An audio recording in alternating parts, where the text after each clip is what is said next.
Baik Vita, halo apa kabar? Baik, Kak. Hmm, jadi gimana tadi perjalanannya ke sini? Apakah lancar? Lumayan? Ya, tapi bisa kembali ke sini dengan lancar ya.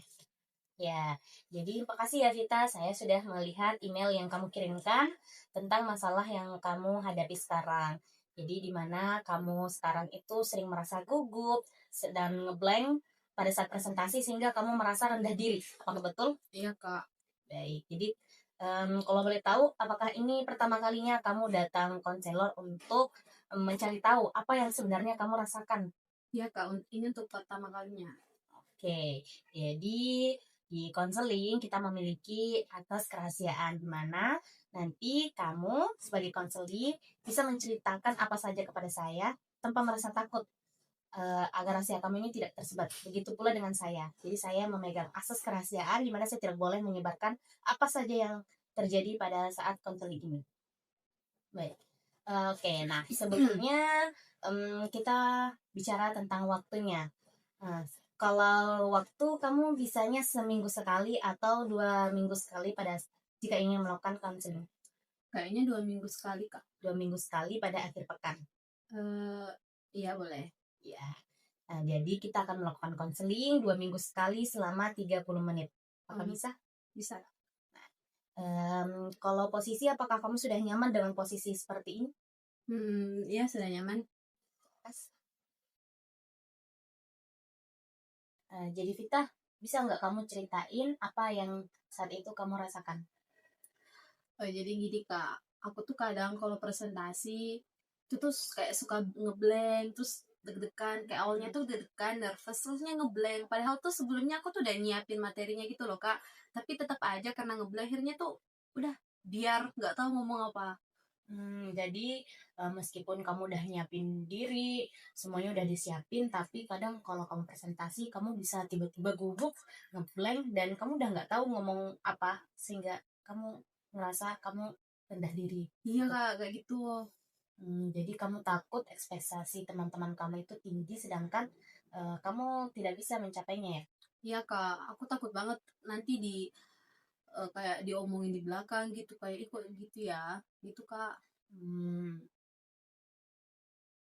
jadi apa yang kamu rasain pada saat itu?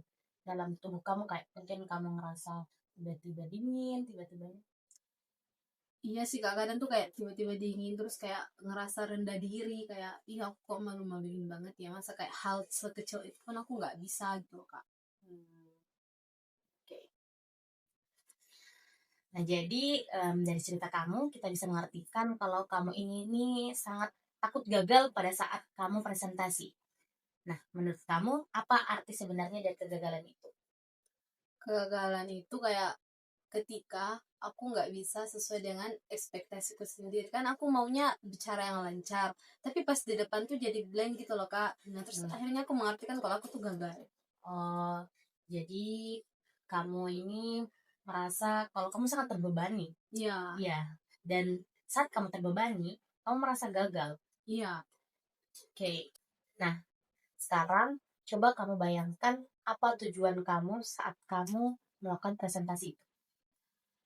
Tujuanku tuh aku cuma pengen bicara yang nggak gugup, kayak bicara dengan percaya diri tanpa ngeblank dan jelas. Cuma itu, Kak. Jadi materi yang aku sampaikan itu bisa sampai kepada teman-teman dengan jelas dan mudah dipahami. Ya. Nah, baik kalau gitu sekarang kita buat step by stepnya. Jadi di minggu pertama kamu bisa melakukan hal kecil seperti kamu latihan di depan cermin sebelum kamu melakukan presentasi. Oh iya, Kak. Nah, kemudian minggu kedua kamu bisa latihan di depan teman dekat kamu sebelum kamu presentasi. Oh, oke, Kak. Nah, setelah itu kita bisa mengevaluasi bersama bagaimana apakah ada peningkatan dalam setiap step itu. Nah, setelah itu, jika setiap stepnya itu kamu berhasil, kamu bisa memberikan hadiah kecil kepada diri kamu sendiri. Seperti nonton film, makan-makan. Yang penting yang membuat kamu bahagia di waktu senggang kamu. Oh iya, Kak. Nah, tapi kalau kamu ngerasa step ini, kamu merasa kelelahan, kecepatan, ataupun kamu tidak mampu, nah nanti kita bisa menyelesaikan layanan lagi. Oh iya. Oke Vita, jadi saya sudah mendengar bagaimana peningkatan kamu. Nah, jadi menurut kamu, apa yang kamu bisa lihat dari perkembangan kamu dari pertemuan sebelumnya sampai sekarang? Sekarang Kak, aku udah mulai pede kalau presentasi, meskipun masih ada gugupnya sedikit, tapi udah mulai berkembang kok, Kak. Oke, jadi kamu sudah bisa mencari solusinya sendiri. Oke. Nah, jadi Vita karena, kita sudah menemukan akar masalahnya, kita juga sudah menemukan solusinya dan tujuannya terutama.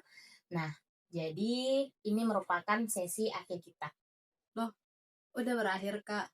Nah, iya, tapi walaupun ini sesi terakhir, itu tidak menutupi hubungan kita berdua. Hmm. Jadi kamu bisa datang kepada saya kapanpun itu kalau kamu mau melakukan konseling lagi. Oh, iya, Kak. Nah, kemudian rencana selanjutnya kita bisa melihat, perkembangan kamu lagi ya. Baik, Kak. Baik ya. Terima kasih Vita, terima kasih sudah datang kepada saya dan percaya sama saya. Sukses terus atas perjalanannya Vita. Iya, terima kasih, Kak. Oke.